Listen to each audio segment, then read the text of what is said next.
Well, this is the only thing in my long life as a potter I have discovered myself. So it's not happening quite easily, and it just happens because my daughter. How it basically happened. My daughter told me one day that I shouldn't boil the water in the kettle twice because it was not good for your health. And out of that, out of thinking about that, suddenly came this. And so I produced this, and I was very surprised when this came out.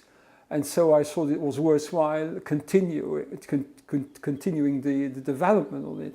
And then following, it became slightly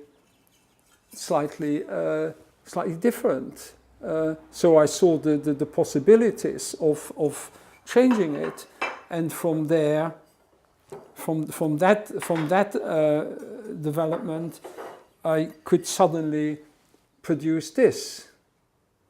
And so following this one, now I am at this one. So where does this take me? I just don't know.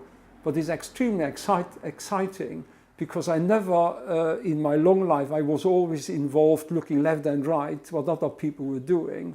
And so that influenced me obviously very strongly. But this is the first time I'm on a path where I never thought I ever would be. And this is the biggest enjoyment I ever had in my pottery life. What is so exciting about it? Because it's just, you use a brush, it wouldn't work. You use a sponge, it wouldn't work. If you use a brush, it would never be as crisp as it is. It's extremely crisp. And it's just something I never saw in my life in pottery. And so it's not very much as whatever it is supposed to be, but it's so much joy to just be able to produce something. You never thought that you would be able to produce anything like it. And also you never saw it somewhere else. And the crispness is quite extraordinary how it comes out of the kiln. And the biggest surprise, that there was nobody as much surprised about all this than myself. So this is for me my greatest achievement, without any doubt. How's it done? Well, that's another story. I am at the beginning of developing it, and I'm not daring to say anything because somebody else might try it and it might not work.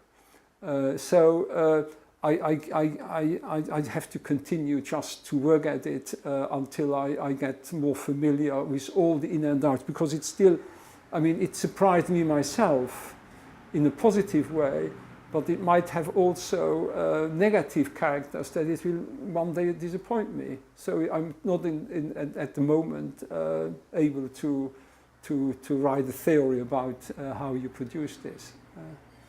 But it makes me very happy. There we are. And it does make me very happy. Oh, I can see. There's no doubt about it.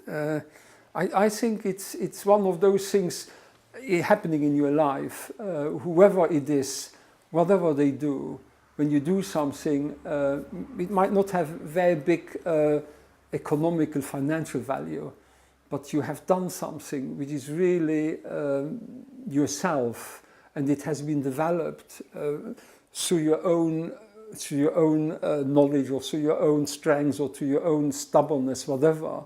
And it gives you that satisfaction, even if it's only within yourself, that nobody else might even appreciate it. But it's just that extraordinary achievement that you have done something quite extraordinary within yourself. Well, it's one of those things, isn't it? Who knows? In years to come, people might refer to it as the de Montigny method, and who knows where it might go. That's we don't know the future. We will never predict the future.